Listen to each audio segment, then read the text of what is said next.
ভোর রাতে সাহরি খেতে উঠলে 10টা মিনিট একটু হাত তুলে কথা বলেন। কিভাবে কথা বলবেন?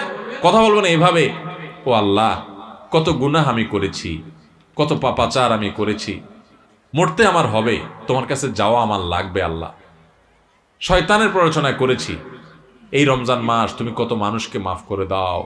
নবী করিম সাল্লাল্লাহু আলাইহি ওয়াসাল্লাম বলেছেন, ওয়ালিল্লাহি উতাকাউ মিনান নার ওয়া যালিকা ফি কুল্লি লাইলা।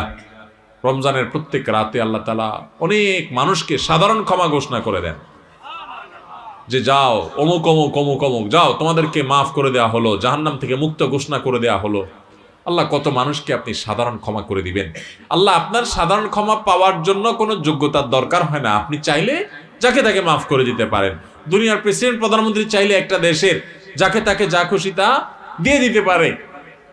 তাদের যদি ক্ষমতা, তারা তো মানুষ।